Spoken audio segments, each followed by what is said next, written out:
Hello, everybody. Hello.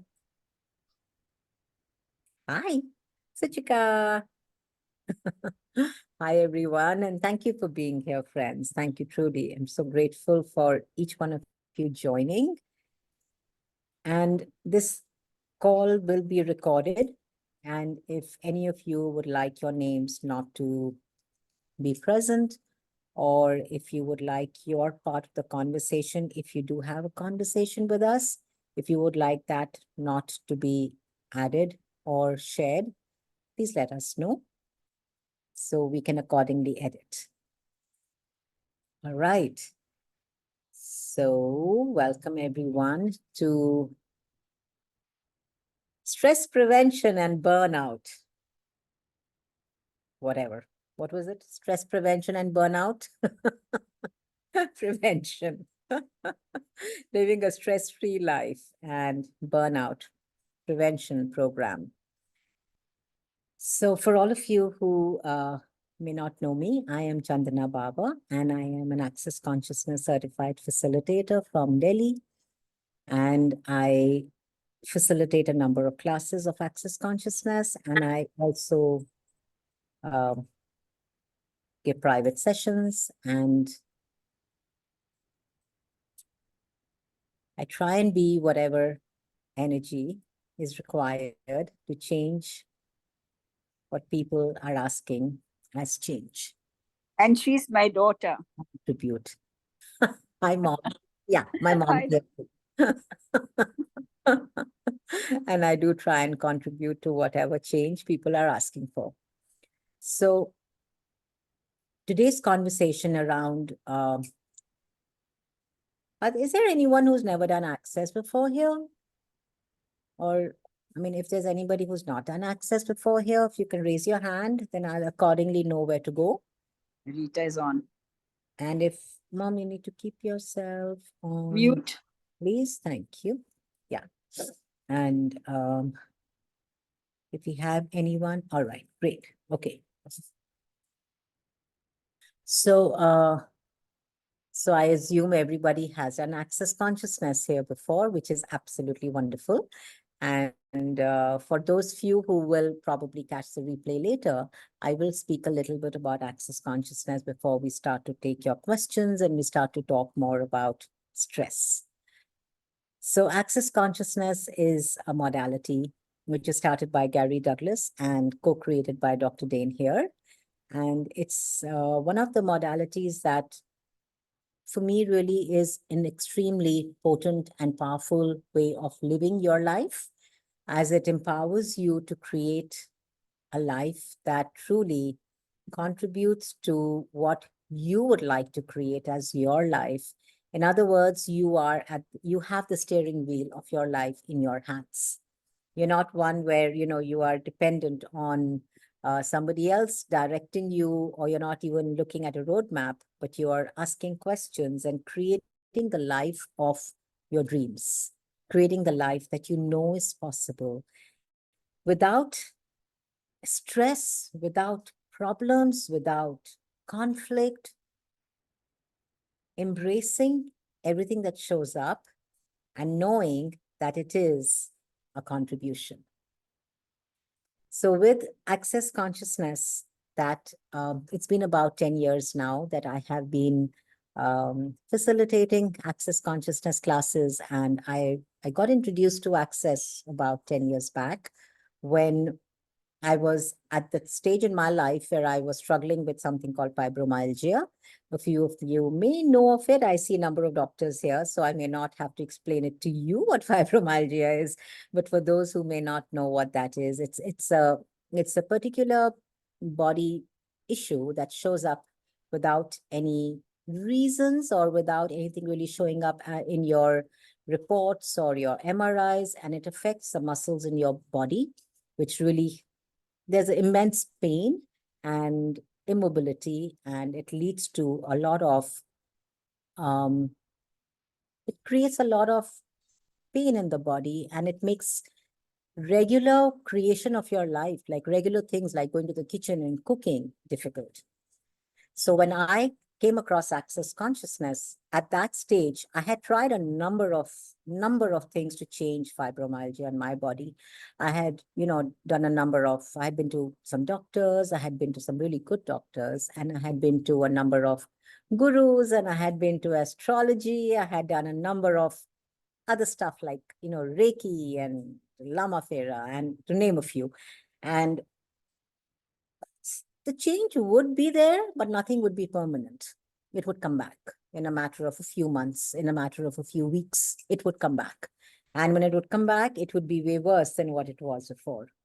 So it was like a struggle that I had been living with for almost 19 years.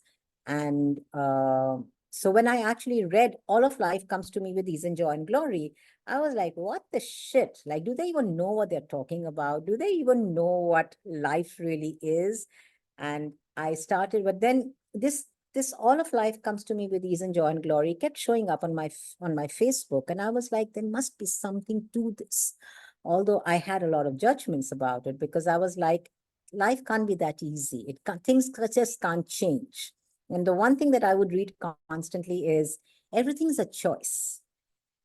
So when I read that, it actually made me really angry, because I was like, why would anyone choose something like pain in the body? Why would anyone choose something like immobility? Why would someone choose bankruptcy or issues with family? Why would someone choose relationship issues? Or why would someone choose abuse? And I had all these different questions in my mind. I was like, why? Why? The biggest question in my world was why? I needed to have the answer, and I was asking a question that needed an answer instead of asking, what is this? And what's the value of choosing this?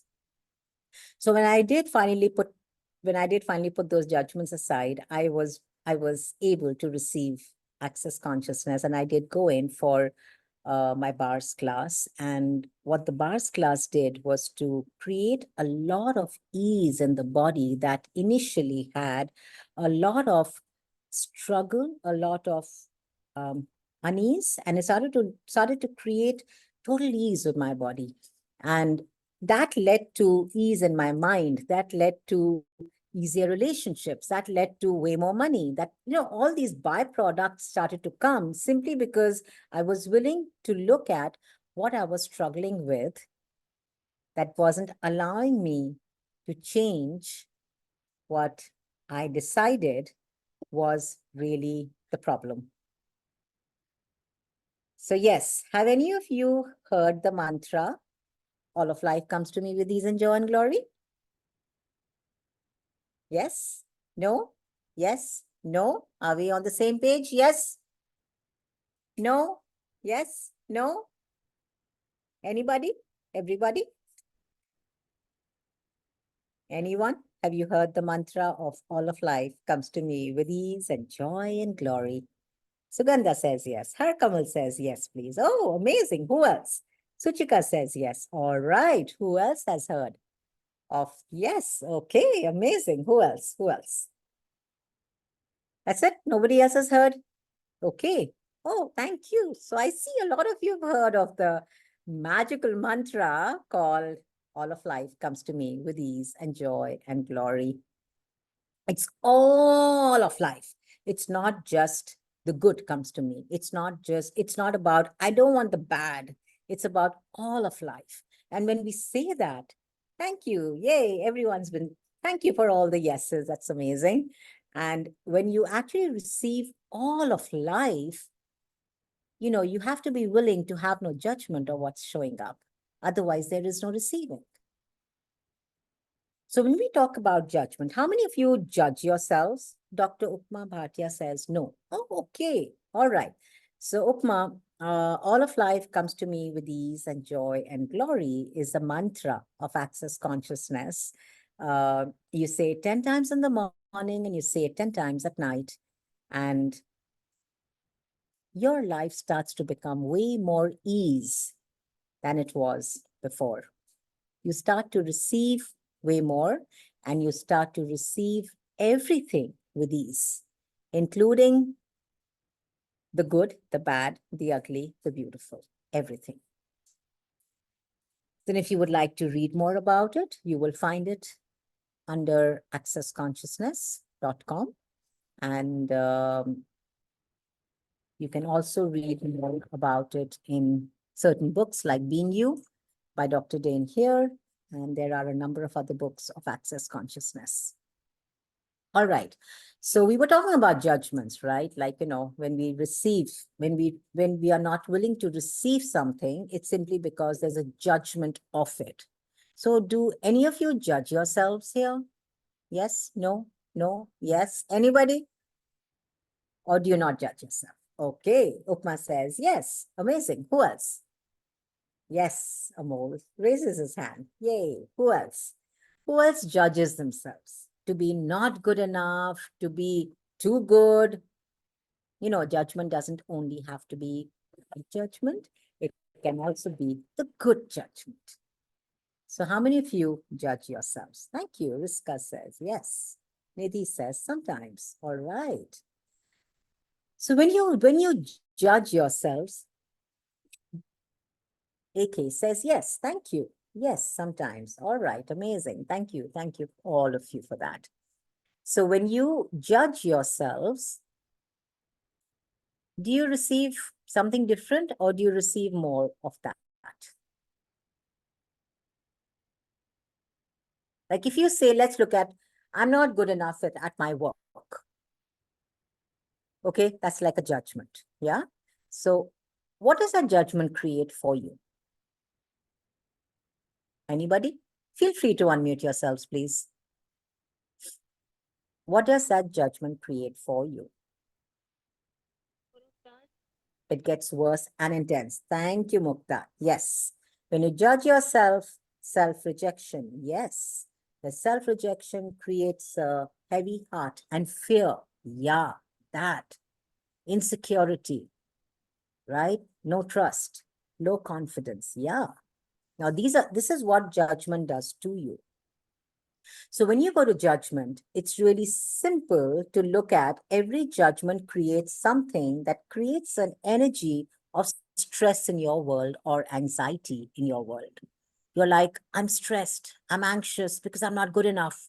I'm stressed, I'm anxious because they are better than me. I'm stressed, I'm anxious because I don't know how to do it. These are all the judgments that you have of yourself that puts you down. So when you have some sometimes stimulates you. Yes, that's where you use stress to your advantage, which we will get to that conversation. Yes. So when you find yourself in this kind of an energy, you want to ask certain questions like, what's right about this I'm not getting?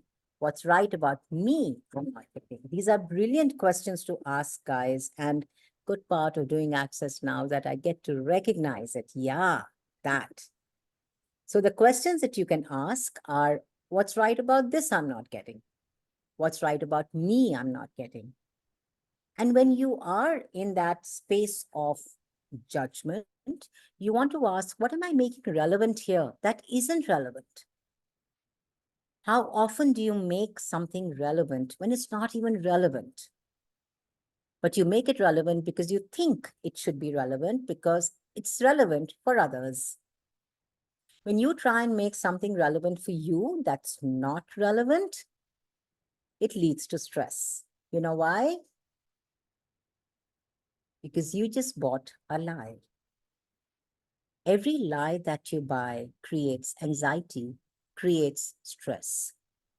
Every lie is a judgment. Hi, beauty.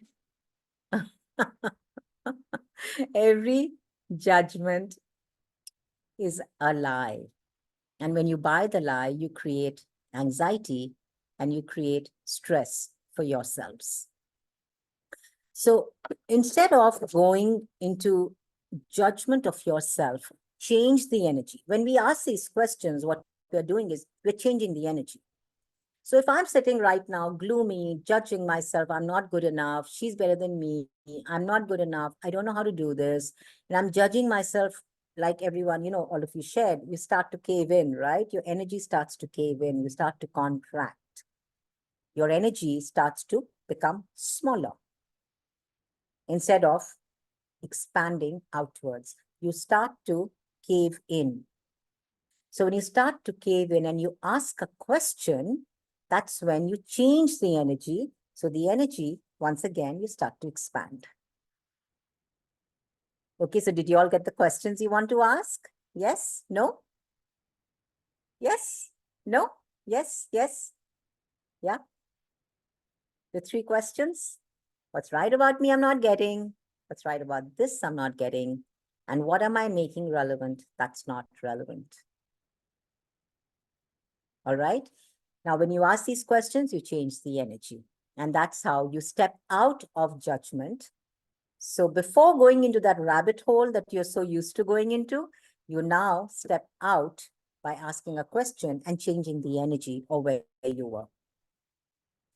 In your, another thing that, I really changed, it really changed a lot for me was when I recognized that when you have judgment of anything or anyone, there is no gratitude for that. You can either have gratitude or you can have judgment. So if you have judgment for, say, your husband or your business or your money flows, like, I don't have enough money, it's a judgment. It's a point of view. So instead of having that judgment of, I don't have enough money, what if you can go to, how grateful can I be for the money that I have? How grateful can I be? How much gratitude can I instill for the money that I have? Start playing with the energy of gratitude. Thank you, Sugandha. Yeah, this really changed it and made it really easy for me to step out of judgment by just instilling gratitude into my world. So how much gratitude can I have for this person who you really have a lot of judgment of because now you can't receive from them? How much gratitude can I have for my body? Even if you're suffering with something that has been labeled as a disease. I mean, I changed my entire situation with the body with the tools of access, and the tools were not complicated. The tools are really simple, and the tools that I'm sharing with you are some of the tools that I use to change not just my body, but to change my money flows, to change my relationships, and to receive way more of myself. So, okay, I'm now going to be asking you. So let's look at this situation. When you have a situation in your life, what do you all do? And please do feel free to unmute yourselves. I'd love a conversation. Okay. So if you're stuck in a situation, what do you do? Do you look at what's wrong with the situation and how to remove what's wrong? Do any of you do that? Yes, no? Yes, no? Do you look for what's wrong with the person? Do you look for what's wrong with the situation? Amol says yes. Sugandha says yes. Anybody else? What do you do when there's a situation? Sipra says yes. Amazing. So you look for what's wrong. So now you can remove what's wrong. So you think when you remove it, it gets okay. Harkamal says yes. Now that's one of our biggest ways of reducing what we can receive. Don't remove from your life, guys. Add to your life. How can I change it? Yes, great question, Harkamal. Don't reduce, don't subtract. There is no subtraction in the equation of your life. There's addition. Add to your life. Add to your life. What can I add now that can change this? What can I add to my life now that can change this? So there's some lovely questions you all are sharing, and I'm going to read them out. How can I change this? Says Harkamal. Pritima says, how can I view it differently? What can I change in me? Amazing. Mom says, yes, amazing. So look at it and be like, what can I add to my life? What can I add to the situation? Who can I add to the situation? What can I add that would make life fun for me? What can I add that can change the energy of this? And when we say, what can I add? It's really an energy that you're looking to adding. It's not necessarily a person or a thing. It's an energy. So when you ask that question, what can I add to this? You are actually asking to add an energy to it. All right.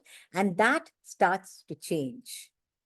So the one thing that I'm going to, if you all get nothing from this call, but you just get this one thing to add to your life, you will change every space that you are in, whether you're struggling, whether you're happy and you are asking for more, whether you're like stagnant and you're like, I'm kind of bored. What can I add to my life? What can I add to this? Okay. So I'm actually going to, oh, thank you, Sugandha. I'm actually going to ask you all to make a journal and name it, what can I add? Okay. And every day start to write. Start to write down and keep adding. Keep adding. What can I add to my life today that can change this? Any situation in your life, anything. It can be a person, it can be a thing, it can be anything that comes to your mind in that moment. Write it down, but recognize it's also an energy that you're asking for. It's not necessarily going to show up as the person or as the thing. Oh, I'm so glad, Shobha. So happy to know that. She says this just expanded my world. Thank you. So add to the journal every day. What can I add to my life today? Yes, Sugandha. It's what? Get a journal and name it, what can I add to my life? Every day, add something. Write it down, even if it's just one thing, or it's 5 things, or it's 20 things. It doesn't matter. It doesn't have to be in a linear way. It doesn't even have to be dated. Just keep writing it down. Okay? Just keep writing it down. And when you're free, sometimes go through it, read it, get the energy of it, ask to expand with it, add to your life. Okay? The next thing that I would like you all to do is when you start to add to your life, you want to recognize that the stress that we are going through is. So, how many of you actually have something called stress? Yes? No? Anyone experienced stress before? Sugandha says me. Stress and anxiety. Anybody experience that? Anybody at all? Yeah. Yeah. Thank you for that, darling. Yes. Yes. Amazing. Awesome. So, what is stress? Anyone who would like to share what is stress? Can I? Yes, please.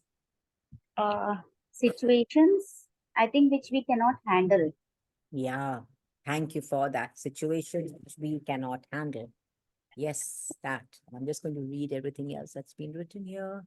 My back and neck muscles are consistently contracted, pain, irritation. Had but not now after doing access classes. Oh, you bad girl. Not much now, frustration. We all have some time or the other. Yeah. So, okay. So this now stress is like what Shobha shared. It's something that you go through when you think you can't handle something, right? So you want to recognize when you believe that you can't handle something, you've got to believe that the situation or the person is bigger than you and more powerful than you, and you are less than, right? So you've got to have bought the judgment of yourself as being less than, that cannot handle what's going on. Now, that's the biggest lie that you tell yourself, that I am less than. Because you, as an infinite being, when things happen beyond our imagination, yeah. So when you, as an infinite being, do you handle things or do you choose them? Yeah, you choose them.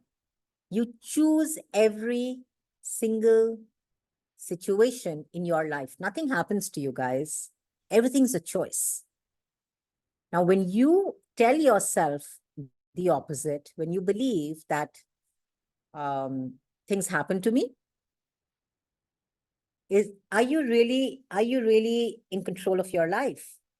Or are you always scared and stressed? I don't know what's around the corner. I don't know what's going to happen there. I don't know what's going to happen there.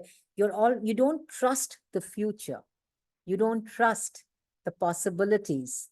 You fear the problems. You fear that something bigger and greater than you will show up that will stop you from receiving what you can.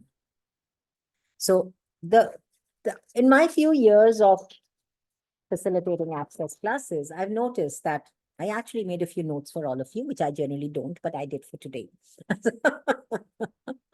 So what I've noticed is that stress generally comes from fear about the future, where there is no trust about the future. We don't have trust. You don't trust the future. And where you don't trust the future, you don't trust, you don't believe, you don't know that you are the one who's creating your future. Because now you believe that the source of creation is outside of you. It's not you. But that's the first lie that you bought, the first judgment of you being less than, that has things happening to you. So you fear the future, you have no trust in yourself and in the universe. You fear the universe. You fear something called a bigger source than you. Some of us would call it God, some of us would call it karma, some of us would call it whatever, or you fear your husband or your wife or your children, or you fear your father or your mother, or you fear the government, or you fear the economic situation of the country, or you fear a disease that's been running in the family, or you fear something, fear a relationship. So there's fear and there is no trust that you can change it. When you fear anything, you make it bigger than you. And now you're stressed about it. You're anxious about it because you're constantly looking for it attacking you. Because you don't look at it as a reality. So when you have fear about anything, guess what? What happens here about anything, kids? Anyone wanting to share? Anybody wanting to share what happens when you fear something and your points of views create your reality? What you fear shows up as your reality. What you fear shows up as your reality. Yes, Mukta. So if you fear being less than, you will be less than. If you fear not having enough money, you will have not enough money. If you fear, money, or you fear a disease, or you fear a relationship, you will create that as your reality. You are very potent creators out there, each one of you. The question is, what are you creating? Are you creating magic and by being the magic, or are you creating crap by being the fear? What are you creating? Are you making fear bigger than you? Are you allowing fear to control you? I'm just going to read. Whatever you fear will manifest in your life. Yes, absolutely, Pratima. You create that. You create that. So what are your fears? Let's talk about it. What are your biggest fears? Who's going to share?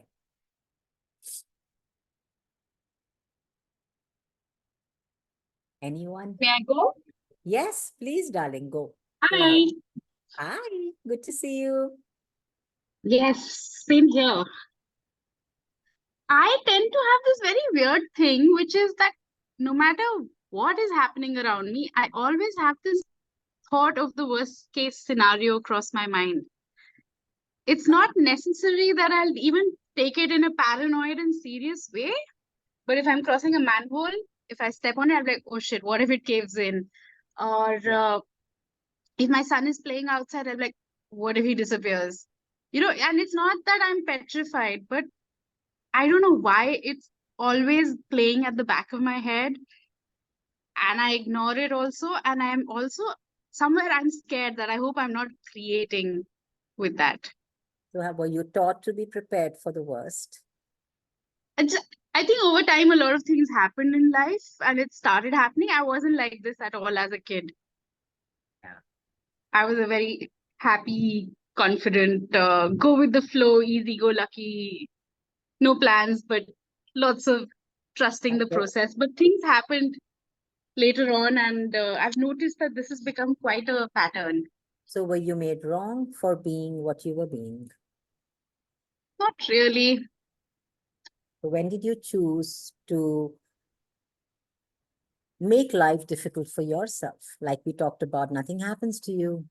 You So, choose. some things happened where I ended up losing faith in God. I ended up losing faith in people. There was like a succession of events. So when something like that shows up in your world, darling, you really want to ask what's right about this I'm not getting.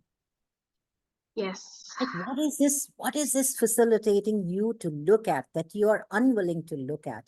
And if you were willing to look at it, would change it for you.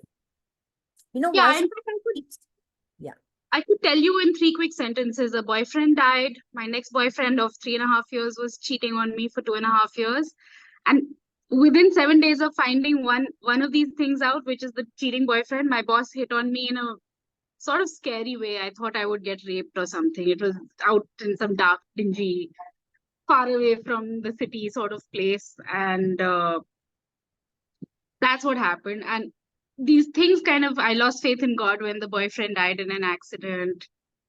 And then I started losing faith in people. So I just thought maybe giving you the reference. Did your boyfriend have choice with death? Apparently. I mean, that's what access says, right? You That's what don't want- consciousness.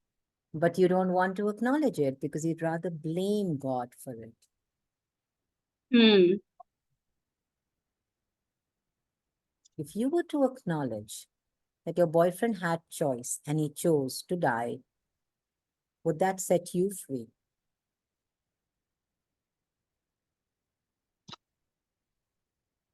Yeah, it's not that I'm still angry with God because this happened like 20 years But you ago. didn't answer my question, my love. Would it set me free? So the thing is, it's not like I'm angry with God now. But It's would so it set far back. you free? Would it set you free? My question is, would it set you free? I'm not sure I'm not free. If you were to acknowledge that he chose to die and it didn't happen to him and you had no one to blame, would it set you free? And that I chose that experience too. Yes. Are you willing to be that free? Yeah, it would. I'd be very neutral about it then. That okay, so I chose that. And what now? What do I choose now?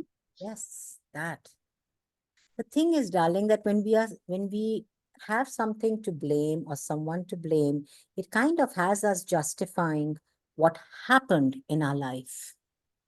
Okay, that this happened because, and then you have that person to blame. And it carries on, the story carries on, the story carries on, and you feel if I can just prove to them how wrong it is, how God was evil to me, was bad to me, and how my boyfriend died and how terrible it was for me, if I can just make everyone see that, I'll be free. But no, you don't get free. You just go deeper and deeper and deeper and deeper into the rabbit hole that we call stress and anxiety. But if you were to look at it, if you're to look at it and you're like, okay, this is his choice. This was his choice. I have no one to blame. This is something I chose. What's right about this, I'm not getting. What's right about this situation, I'm not getting. It's not easy. I'm not saying it's easy, love. In that moment, it's a struggle. It's difficult. You're grieving, and there's so much more that's going on in your world at that time when you lose somebody who you care for. But I'm asking you to be willing to look at it as something that you chose and to ask, what is this facilitating me to look at? And I am unwilling to look at that. If I would look at, would change it. A lot of situations in your life, which could be death, losing people, losing friends, losing family members, losing money, losing a business, is simply showing up to facilitate you into something different. But we don't ask that question. Instead, we go to the judgment of having lost it. We go into the wrongness of having lost it. I think somebody else also wrote of, yes, Pritima said that you will die one day and fear of losing. It's interesting how much of fear of losing and death is there in this call today. But the fear of death, fear of losing, comes from the space of believing that you are finite and that you are immortal. Your body dies, you don't.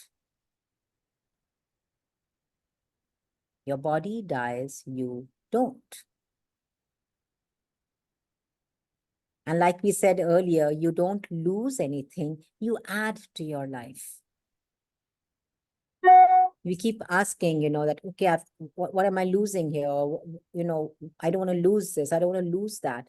But what if your quote unquote losing that is just losing the limitation that was holding you back? What can you now add to your life?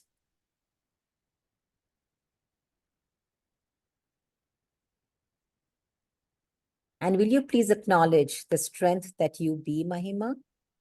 To still show up, to still smile, and to still be like, I'm still moving forward. I haven't given up. Yes. Acknowledge the strength that you be, which is your second exercise, friends, which is adding in your very same journal. You're going to acknowledge your capacity by writing it down. So acknowledge your capacity. Like in Mahima's case, her capacity to still go on in the face of death, a capacity to still show up, quote unquote, when she lost something. What is your capacity? Do you have a capacity with death? Do you have what do you have capacity with? Some people have capacity of, creating beautiful relationships everywhere that they go. It's a capacity. Some people have capacity of creating money everywhere that they go. There's never a lack. What capacity do you have that you are not acknowledging? Some people have capacity of being joy, and every people they meet, even if they're sad and depressed and miserable, they kind of they flow this joy into their world, and suddenly their world gets happier. Will you acknowledge your capacities, please? Yes, being kind and loving and caring, nurturing. These are capacities. So in your journal, you're going to acknowledge your capacities by writing it down and ask, what capacity can I acknowledge about myself today? What capacity about myself can I acknowledge today? And add to that. It doesn't matter. Sometimes you can write 3 things, you can repeat your things, you can write 5 things, but write it in your journal. Okay? Also recognize when you acknowledge a capacity, you're including yourself. When you acknowledge a capacity, you are including yourself, which otherwise generally you're excluding you. Most of the time, you don't even include yourself in situations or with people. But here, you're including yourself. So ask the question and write it down. All right? When you do not include yourself, you create a space of need. Now, that's a very big one in this, when we talk about stress and we talk about burning out and we talk about anxiety. If you're operating from the space of need, you have to exclude yourself. Every need excludes you. So when you look at need, you want to ask, if I was not needy of this, would I still choose it? You can either acknowledge yourself or you can be needy of something. This is a very big one, guys.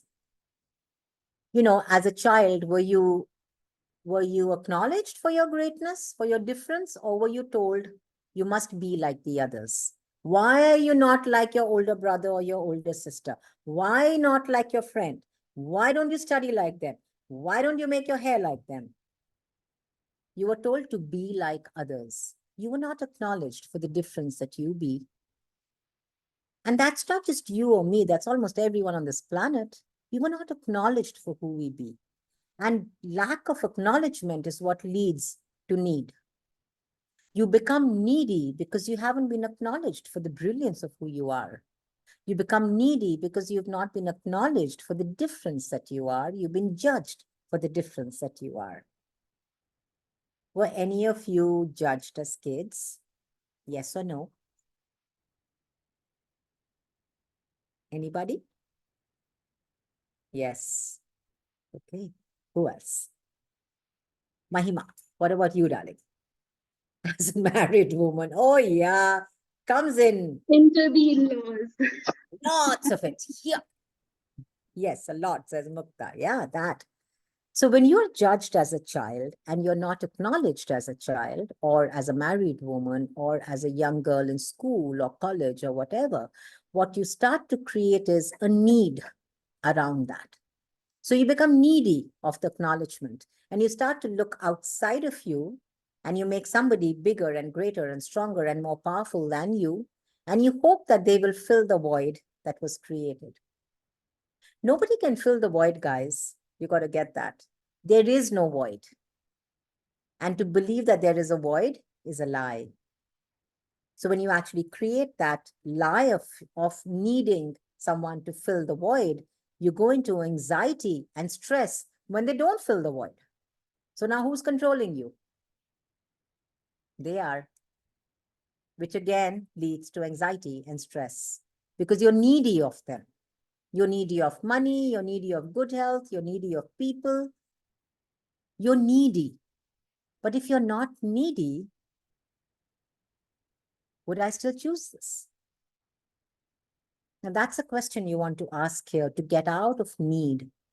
If I was not needy of this, would I still choose it? That's your question to play with. If I was not needy of this person, of this money, of this business, of this body, would I still choose it?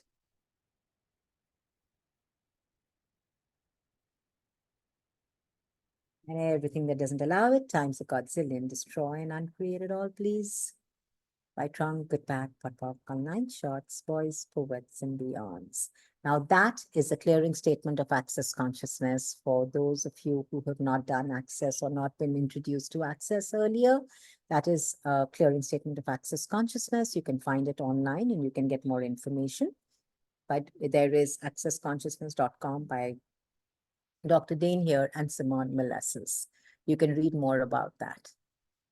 So that's now your second one of getting out of need and embracing acknowledgement. When you be the acknowledgement for you, there is no stress because you're not needy of anyone. Can you imagine creating a life where you are needless of everything and everything's a choice? Would that or would that not be total freedom?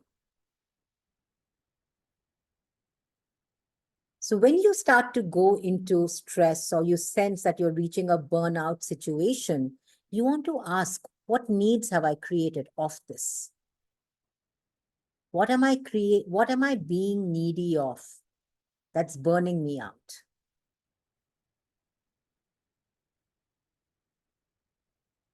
Okay? And the third one that I would like to actually talk a little bit about. Does anyone have any questions up until now? Anybody? Okay. So the third one that I would like you all to write down in your journal, please. Being a good mom, a good home. And a good dog mom. Oh yeah. It's like this mom is not enough. I've got to be a good dog mom too. I know, me too. So if there was no good and there was no bad, who would you be? Who would you choose to be? If there was no need to be a good mom, who would you be? If there was no need to be a good Me, mom. Yeah, just me, just you. That. showing That, up. right? Yeah, love. And Yeah. that's only possible when you acknowledge you. Yeah, but it's like, okay, so we're into access or we're into consciousness and we get it. But then, for example, today I need to pack to go. Summer vacations have started. So I have to pack for Chandigarh, which is a different sort of weather. I need to pack for the hills where my in-laws live. That's cooler. I need to pack for a visit to a Kasoli club, which is like super formal and can't wear kids, can't wear Crocs. And I'm just sitting here and I'm like, oh my God, like there's just so much to do. My husband's like, you better leave on time, you better be packed. And there's that level of expectation. My son is like, just, I need to be in 1 foot radius of you. Don't do anything else. Don't have a life. Just be mom. Like it's, What if you could ask? What if you could ask, sweetheart, how much fun can I have with all of this? yeah, great question. I mean, where have you made this a chore? Where have you made this difficult? Where have you made yourself choiceless? All That of is this, so beautiful. all of this is what creates stress because you believe you're choiceless. You believe you can't do it. You believe it's hard work. How much fun can I have with this? Who can I add here that can make this easy for me? What can I add here that can make this easy for me? What can I add here that can make it fun for me? The same questions that we discussed earlier on. Wow, thank you. And I dropped my packing list and I was like, this is about stress busting and burnout. I was like, I'm going and joining live. Yeah. I'm so glad you did. So glad. Yeah, Seema, I see your hand up, darling. Yes. Am I audible? Yes, you are. Yeah. Okay, so there is a um basically what happens in my days, I am running between two centers from Faridabad to Delhi, consulting patients here, doing procedures there, all this. And then there are so many other things that are pinging on me, like about my access business or about my coaching or my bars classes. So what happens, like it feels like I'm stressed. Okay, but I know that's not my reality. I'm not stressed. But at the same time, my mind is running in 10 different directions, and there are 10 different things to do that I want to do all at once. So, how can I have ease in this situation? Ask Seema the question. This, what you just shared, is such a good example of people getting burnt out because they think everything that's coming to them, they have to do it right. They have to do it. It's for them to be done. You make it all about you and you make it all about, you make everything personal. Like, I've got to do all of this. That's where you don't ask for help. That's where you don't ask for contribution, right? Instead, ask who can add here that can contribute to me? What can I add here that can make this easy?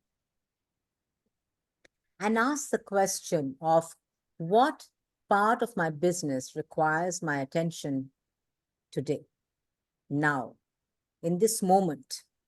What part of my business requires my attention? Thank you, Risha.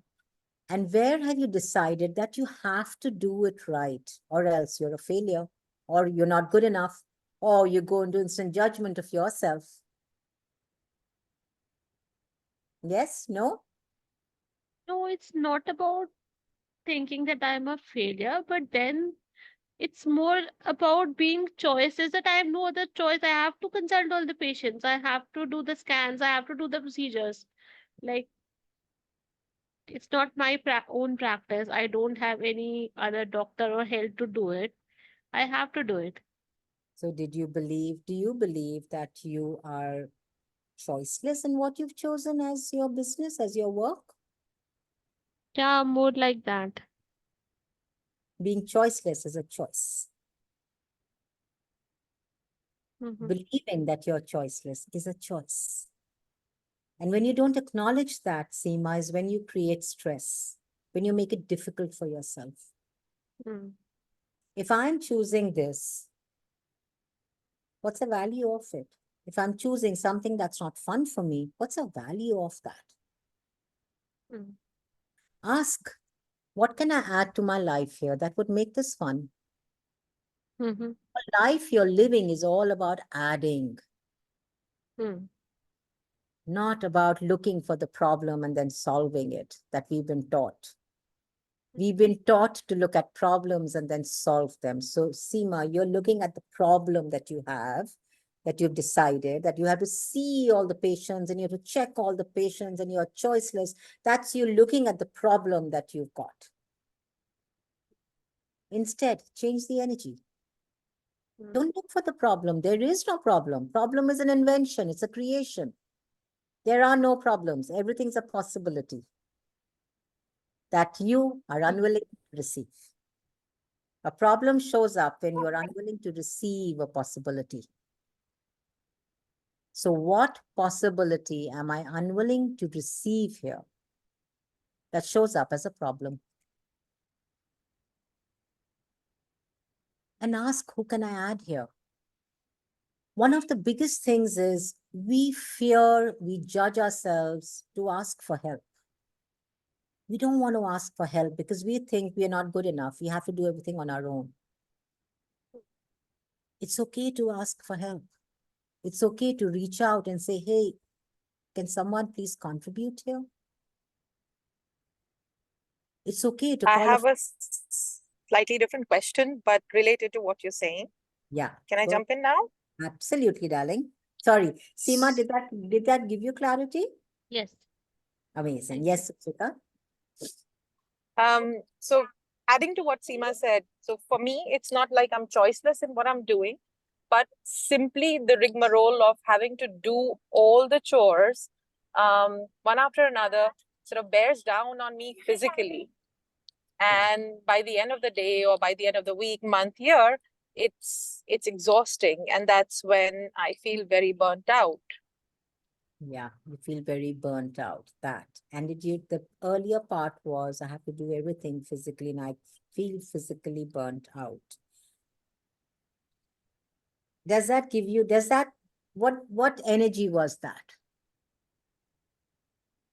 Was that an energy of being in control and getting everything right? Yes, yes. That.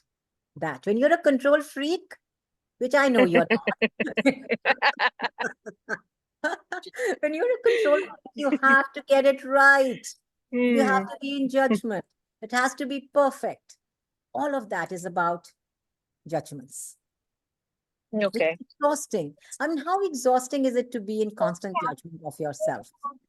Suchita, is it fun to be in judgment of yourself or is it exhausting? It's exhausting.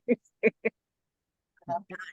And when you are a control freak, you're trying to control everything to fit it into the time frame, to fit it into the right way of it showing up. You have to be in judgment of your creation, whether you're creating a relationship with your daughter or whether you're creating a relationship with your staff in the kitchen. You've got to be in judgment of yourself because you're controlling how it should show up and when it should show up instead of trusting that it will show up. All right. Yeah. Okay. Yeah. Yeah. So what energy, space, consciousness can you and your body be to be out of control, out of form, out of structure, out of significance, out of linearity, concentricity, with total ease, joy, and glory? Be willing to give up the Okay. control, darling. Okay. It's not easy, but it works. I have an example if I can share. If I'm Please not go. eating too much into the time. Very recently, a project that I was doing, Yeah. I asked for help. I brought somebody on board as a partner, a business partner, and I did exactly this: trust, and I left control. And I said, fine, you do this, I do this, you do your bit, I do my bit. The bit she did was supremely underperformed, underdone. And a lot of the work, stress, cleaning up and having to manage firefight, all of that fell on my lap because she I think she's an immature business partner. And so now I'm judging myself. What the hell did I create here for myself? It was a small project. I made a mammoth deal out of it. I got the wrong person on board and I made the wrong choice, and now I'm stuck with it. So that's a great example, Suchika, of where we think being out of control means separating.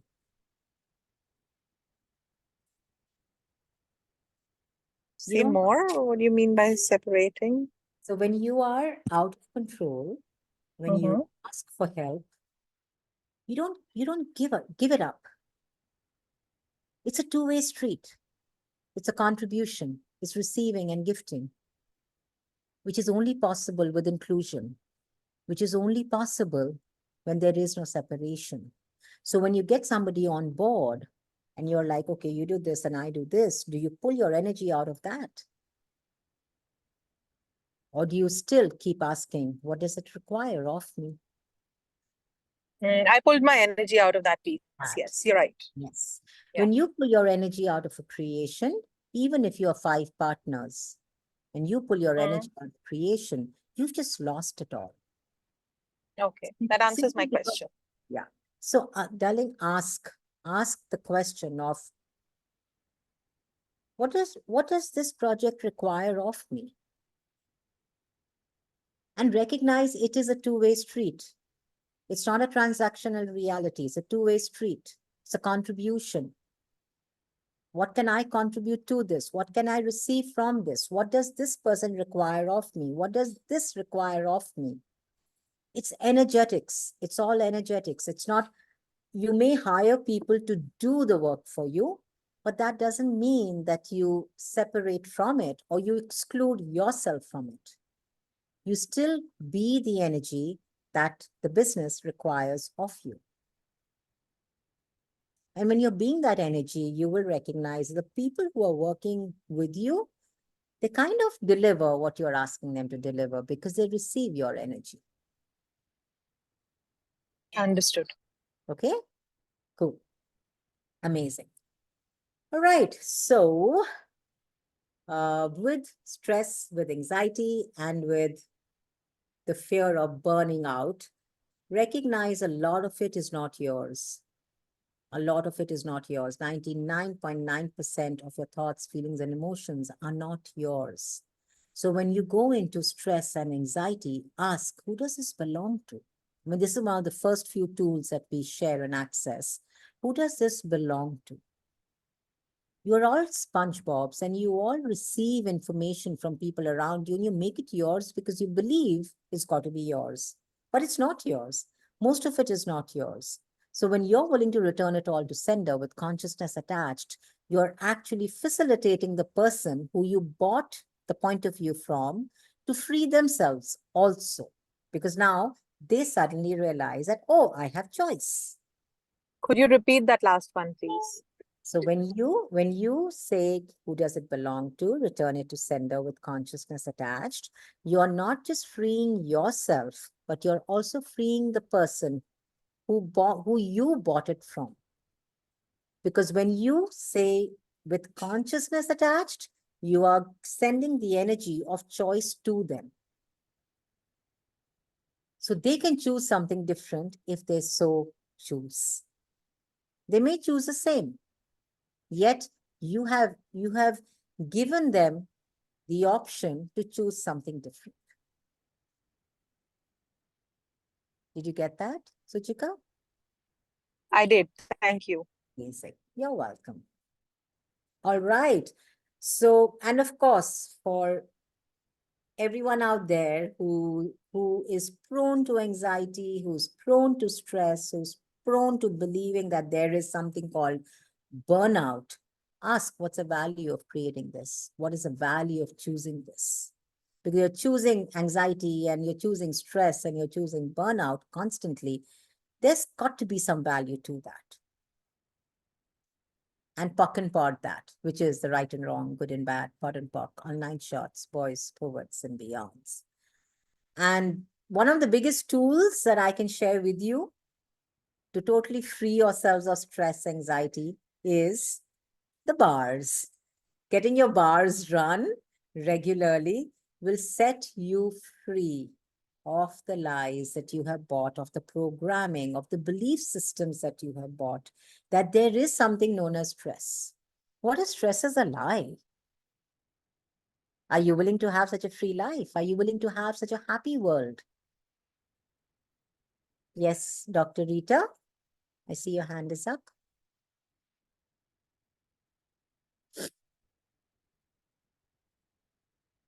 I can't hear you. Did you want to say something? Okay. All right.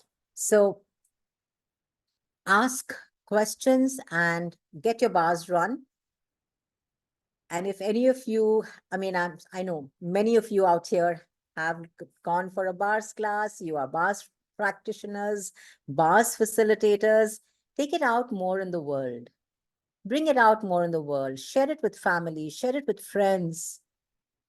Because what the bars can do for you is magnanimous. It's magnanimous. When you run bars for somebody, your points of views that may match with their points of views, release. Hi. Hi. So it's not just, bars is truly gifting and receiving. Bars is all about a contribution. So when you're running each other's bars, when you're running someone's bars, recognize that that's a contribution to your body too. And stress and anxiety no longer exists. Shinta. All right. So do we have any more questions, friends, or are we good for tonight?